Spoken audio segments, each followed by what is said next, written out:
Assalamualaikum warahmatullahi wabarakatuh. Perkenalkan nama saya Sri Wahyuni, NIM saya 2015011026. Di sini saya akan menjelaskan tentang klasifikasi sistem imun dan respon imun di dalam tubuh kita, di mana dosen yang mengajar pengampu kita Bu Yuwandani. Oke, saya mulai. Materinya sistem imun dan respon imun. Di sini ada klasifikasi sistem imunnya, yaitu kita harus tahu dulu apa sih itu imun. Nah, dalam pandemi saat ini kita kan lagi ada namanya kayak suatu virus yang menyerang dunia. Tahu nggak apa sih? COVID-19. Nah, COVID-19 kan virus yang menyerang tubuh kita. Pasti tuh ada dong yang menahan tubuh kita tuh supaya kita tuh nggak terkena virus, kayak kekebalan tubuh kita itu. Makanya supaya tidak terkena itu, makanya tuh pemerintah sekarang menerapkan protokol kesehatan. Jadi kita harus tetap di rumah ya, stay di rumah. Nah, sini saya akan menjelaskan apa sih sistem imun itu. Nah, imun itu resistensi atau perlindungan diri dari penyakit yang disebabkan oleh patogen. Sistem dalam tubuh terlibat dalam imunitas penyebab patogen sistem dalam tubuh. Nah, yang terlibat dalam suatu sistem tubuh itu disebut dengan sistem imun. Kalau lebih rincinya itu, sistem imunnya itu sistem pertahanan di dalam tubuh, sel atau jaringan yang digunakan untuk melindungi tubuh dari infeksi penyakit oleh patogen. Nah, kan tahu nggak sih apa tuh patogen? Di sini saya akan menjelaskan patogen itu agen penginfeksi yang dapat menyebabkan penyakit, dapat berupa bakteri, mikroba, jamur yang masuk ke dalam tubuh kita. Nah, yang kalau udah ada nih yang jamur atau apapun masuk ke dalam tubuh kita, pasti ada dong yang menginfeksi atau dalam tubuh kita ini apa sih, antigen. Ya, jadi antigen ini molekul lah yang masuk, molekul asing yang masuk, dapat dikenali oleh sistem imun. Jadi nanti sistem imunlah nanti membentuk antibodi. Antibodi ini protein spesifik yang dihasilkan oleh sistem imun kita untuk melawan antigen ini. Jadi fungsi sistem imunnya ini yaitu menjaga sel-sel inang dari infeksi patogen yang dapat menyebabkan kerusakan atau kematian. Nah, dari klasifikasi sistem imun ini ada di pengelompokan sistem imun terbagi dua, imunitas adaptif dan imunitas bawaan. Saya akan menjelaskan tentang imunitas bawaan dahulu ya. Imunitas bawaan itu atau innate immunity, yaitu merespon patogen dengan cepat dan aktif setelah terjadi infeksi yang disebabkan oleh patogen, baik yang pernah dijumpai sebelumnya atau baru, sehingga dia itu dapat melawan antigennya itu. Kenapa? Kenapa disebut imunitas non spesifik, imunitas bawaan ini? Karena dia ini tidak diunjuk untuk melawan antigen tertentu, tapi dapat memberikan respon langsung terhadap berbagai antigen. Contohnya tuh, kulit kita nih, yang melindungi tubuh kita dari berbagai macam patogen nih, itu loh disebut dengan imunitas bawaan. Jadi, imunitas bawaan ini tuh dibagi lagi jadi dua, pertahanan penghalang dan pertahanan internal. Nah, di sini saya akan bahas tentang pertahanan penghalang atau pertahanan eksternal, ya kan? Pertahanan penghalang ini disebut juga pertahanan terluar. Pertahanan pertama terhadap patogen terdiri dari kulit, membran mukosa, dan sekresi. Jika patogen berhasil masuk ke pertahanan penghalang ini, maka selanjutnya dia itu akan berhadapan dengan pertahanan internal. Nah, dan pertahanan internal inilah itu yang terdiri dari sel fagositik, antimikroba, protein antimikroba, dan inflamasi sel pembasmi, sel pembunuh alami. Dari situ lagi kita lihat lagi imunitas adaptif. Imunitas adaptif ini atau disebut dengan acquired immunity, dia ini tuh mekanismenya pertahanan tubuhnya itu berupa perlawanan terhadap antigen tertentu, sehingga dia tuh disebut juga imunitas spesifik. Imunitas adaptif ini tuh mampu mengenali antigen yang pernah mengenal dirinya. Jadi antigen tuh nanti yang masuk ke tubuh kita tuh, misalkan untuk kedua kalinya, dia akan dikenali dan dihancurkan lebih cepat. Nah, respon imunitas adaptif ini terbagi dua, respon humoral dan diperantari sama sel, respon diperantari sel. Respon humoral ini apa sih? Respon imunitas tubuh yang mensekresikan antibodi dan bersirkulasi di dalam darah atau limfa. Tahu nggak sih apa kenapa disebut di dalam limfa? Karena disebut humor ini itulah yang artinya cair, jadi dia terdapat di limfa. Bagaimana sih proses awalnya itu? Sel menghancurkan antigen tertentu, terus dia menyerang tubuh untuk yang pertama kali. Dengan begitu selanjutnya dia merangsang beberapa sel. Selanjutnya dia tuh mengenali atau mengingat antigen tersebut dan mensekresikan antibodi jika datang dan menyerang untuk kedua kalinya.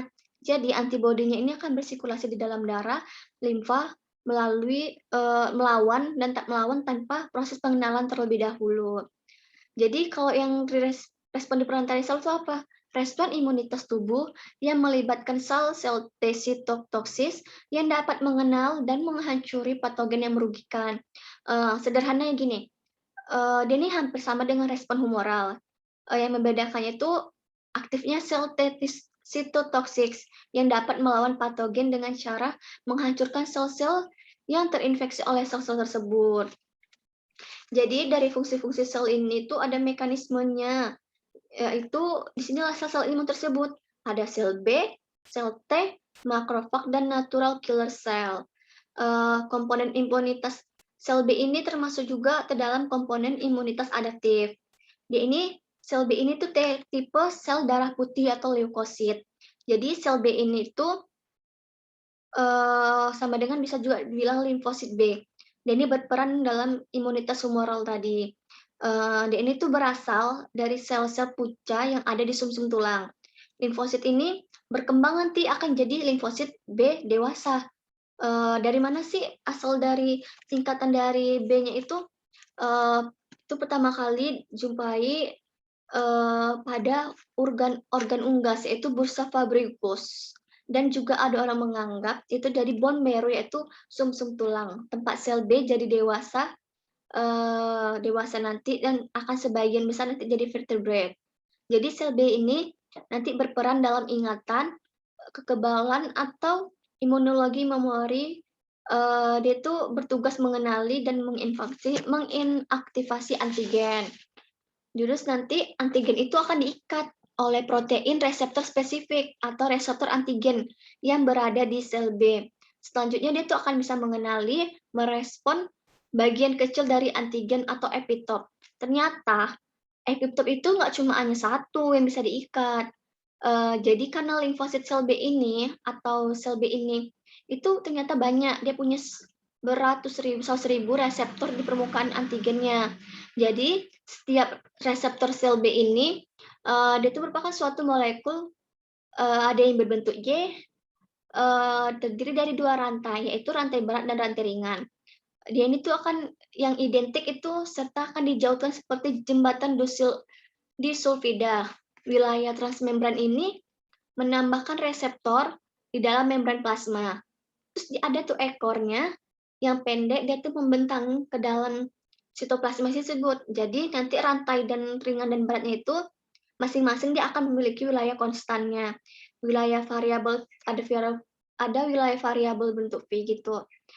Dia juga ada yang bervariasi setiap sel. Dia itu fungsinya bertanggung jawab spesifikkan pengikatan antigen yang berbeda, sehingga dia dapat membentuk situs pengikatan antigen, sedangkan wilayah yang C konstan tadi itu dia nggak akan bervariasi. Selanjutnya ini sel T, atau disebut dengan limfosit T. Ini tuh merupakan tipe sel darah putih yang merupakan komponen dari imunitas adaptif. Berperan imunitas ini diperantai oleh sel T melawan antigen dengan berikatan atau melisiskan sel-sel yang terinfeksi. Bagaimana sih awalnya itu terbentuknya kayak gini, limfosit T ini? Awalnya itu limfosit T-nya ini belum matang, ini tuh berasal dari sel-sel punca di dalam sumsum tulang. Berimigrasilah dia ke timus, di timus itu kan merupakan tempat organ rongga dada ya, terletak di atas jantung. Jadi limfositnya itu akan berubah jadi dewasa di timus. Jadi sel T itu akan sel T-nya itu akan menetap di situ. Jadi dia akan jadi dewasa. Makanya T-nya itu dari timus singkatannya tadi tuh, yang memiliki tugas mekanisme yang sama dia dengan sel B, yaitu berperan dalam ingatan, memory, imaginary memory. Artinya tuh jika ada antigen yang masuk menyerang kedua kalinya, dia tuh akan mengenali langsung dia menginfeksi antigen tersebut. Jadi pun juga ada sebagian sel T-nya itu dapat berperan membantu aktivitas limfosit, limfosit yang lain. Seperti cara sederhana itu sel T penolong yang teraktivasi oleh respons sel tertentu yang menghancurkan patogen. Jadi sel T penolongnya itu sudah aktif dapat mengaktifasi sel B sehingga sel B itu menghasilkan molekul antibodi. Sel T itu mempunyai reseptor antigen. Jadi setiap reseptor sel T itu untuk suatu antigen dia terdiri dari satu rantai alfa dan satu rantai beta yang diikat dan ditautkan juga dengan seperti jembatan di sulfida. Di dekat reseptor dasar reseptor sel T itu ada wilayah transmembran yang menancapkan molekul dalam membran plasma itu. Ujung luar molekul ada variabel alfa dan beta yang membentuk situs pengikatan antigen tunggal. Wilayah konstan ada di bagian luar dan dari molekul. Kurang lebih reseptor pada sel T itu memiliki banyak kesamaan dari reseptor sel B. Yang ketiga itu makrofag. Makrofag itu dia ini merupakan pemakan besar, merupakan sel fagositis atau sel imunitas yang memfagositis molekul asing yang menginfeksi tubuh. Dari mana sih makrofag ini tuh dia itu berimigrasi dia ke seluruh tubuh yang lain juga. Ada yang menetap di jaringan dan ada juga di organ. Juga dia ini terdapat di limfa, nodus limfa paha dan rektia atau aksila. Jadi nanti mikroba yang ada di dalam darah ini akan terjebak di dalam limfa ini.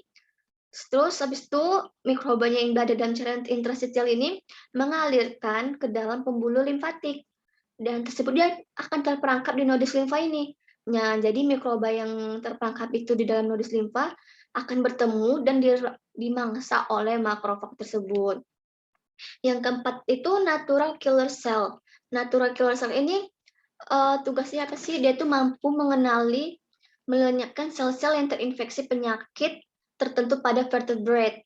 Semua sel di dalam tubuh normalnya punya protein MHC kelas 1 pada permukaannya, kecuali sel darah merah ya.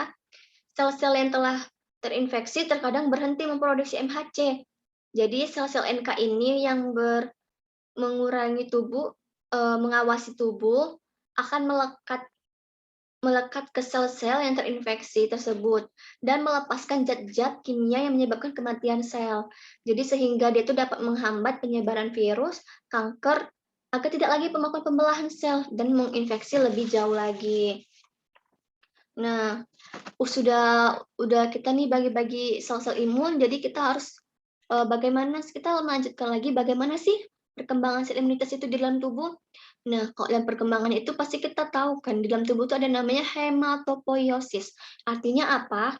Peristiwa pembentukan sel darah merah, eritrosit, sel darah putih atau leukosit, platelet atau trombosit. Salah satunya itu leukosit atau sel darah putih. Berperan dalam sistem imun tubuh. Sel imunitas itu kan berasal dari sepuncak-puncak hemopoietik, ya kan? Stem cell atau HSC ini. Nah, dari ini tuh HSC itu dia tuh dapat ditemukan atau berada di tumsum tulang merah. HSC ini atau disebut juga pluripotent. Dia tuh punya kemampuan untuk berdiferensiasi menjadi banyak sel, di antaranya itu sel darah merah, putih, platelet. Jadi proses terbentuknya sel imunitas itu gimana? Jadi kalau pada saat hematopoiesis itu awalnya itu HSC ini akan berdiferensiasi menjadi CMP atau Common Myeloid Precursor. Ini merupakan prekursor sel darah dan sel CEP ini dan CLC dia akan berkembang tadi kan diferensiasi menjadi CMP dan CLP. Nah, CLP ini common lymphocytic precursor. Precursor ini CLP ini prekursor limfosit. Nah, jadi sel CMP ini akan berkembang lagi menjadi sel MEP atau megakaryotype erythroid precursor atau sel platelet. Dia itu progenitor yang akan berkembang lagi menjadi megakonosit dan berkembang jadi platelet atau trombosit yang berperan sebagai penggumpalan darah ketika terjadi luka. Nah, setelah itu MEP ini tuh akan berkembang jadi BFUE atau burst forming ujung erythroid atau tempat eritrosit progenitornya atau koloni terus berkembang lagi menjadi CFUE atau colony forming unit entroid. Terus menjadi lagi proerythroblast, berkembang lagi menjadi erythroblast, berkembang lagi menjadi erythropoiesit, dan di akhir akan menjadi sel darah merah atau sel darah merah atau eritrosit. Nah, setelah itu sel darah merah yang matang itu akan menghasilkanlah sumsum tulang dan memasuki sistem sirkulasi untuk mengedarkan oksigen ke seluruh tubuh. Setelah itu tahu nggak sih sel darah putih? Sel darah putih kan itu kan tadi dibilang sel-sel punca yang berkembang menjadi sel darah putih. Itu terdiri dari 3 komponen, yaitu limfosit, monosit, neutrofil, dan mioblasit pula yang terdiri dari 3 cabang. Mioblas itu jadi neutrofil, eosinofil, dan basofil.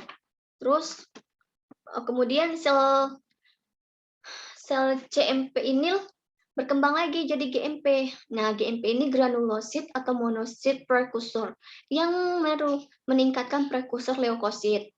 Dia itu berkembang menjadi 4 tipe, yaitu basofil, eosinofil, promyelosit, dan monositnya. Promyelosit ini berkembang lagi menjadi neutrofil. Dan setelah itu, yang HSC tadi dari CLP terdiferensiasi menjadi 2 tadi ini, CLP ini berkembang lagi menjadi prekursor limfosit. Dan ini berkembang jadi sel imunitas yang spesifik, yaitu sel pro-NK. Dia akan berkembang menjadi sel natural killer atau sel NK, dan CLP berkembang jadi sel pro-T yang bukan lagi jadi sel dendritik. Terus dia ini berkembang menjadi sel dendritik, sel T, dan sel T penolong. Jadi di sel T penolong ini dia terbagi 2, jadi TH1 dan TH2. TH1 ini T helper 1, dan TH2 ini T helper 2. Jadi CLP ini lagi terbagi lagi, berkembang lagi menjadi sel pro B, yang berkembang nanti akan menjadi sel plasma. Jadi sel monosit ini akan berdiferensiasi menjadi sel makrofag yang di kulit menjadi sel dendritik. Nah, setelah semua ini sudah siap, saya akan menjelaskan lagi ada tidaknya atau granulanya sel darah putih atau leukosit dikelompokkan menjadi leukosit sebagai leukosit nih ya dibagi menjadi agranular leukosit dan granular leukosit. Jadi yang agranular leukosit itulah yang limfosit dan monosit. Jadi kok yang granular leukosit itu neutrofil, eosofil, dan basofil ini. Terus neutrofil itu apa sih? Neutrofil itu tugasnya itu memfagositosis patogen dan puing-puing seluler berperan dalam respon pertama infeksi bakteri, yaitu bergerak secara masuk kayak masuk pertama kali ke dalam pori-pori, terus dia itu akan menuju ke sel atau jaringan yang terinfeksi. Terus eosinofil itu apa? Eosinofil ini kemampuan granularnya untuk mencerna patogen yang besar kayak cacing, mengurangi peradangan seperti itu. Terus basofil itu apa? Basofil itu adalah tugas itu meningkatkan aliran darah ke jaringan yang luka dan respon inflamasi. Jadi basofil ini dan sel mas ini dapat memicu sekresi histamin yang membuat pembuluh darah melebar dan penyempitan saluran udara menuju paru-paru. Terus sel limfosit itu bertanggung jawab dalam imunitas spesifik dalam produksi sel B dan sel T. Monosit itu apa sih? Monosit itu tugasnya sama, dia dengan neutrophil apa sih? Bahkan dia tuh lebih spesifik, lebih efektif, yaitu memfagositosis patogen dan puing-puing seluler. Jadi dia tuh akan berkembang lagi menjadi makrofag dan sel dendritik. Dia ini merangsang sel leukosit lain untuk mempertahankan imunitas tubuhnya. Nah, demikian yang saya jelaskan tentang klasifikasi sistem imun dan respon imun tersebut. Semoga bermanfaat dan semoga dapat diterima. Cukup kurang itu yang saya tahu tentang klasifikasi sistem imun dan respon imun ini. Sekian dan terima kasih.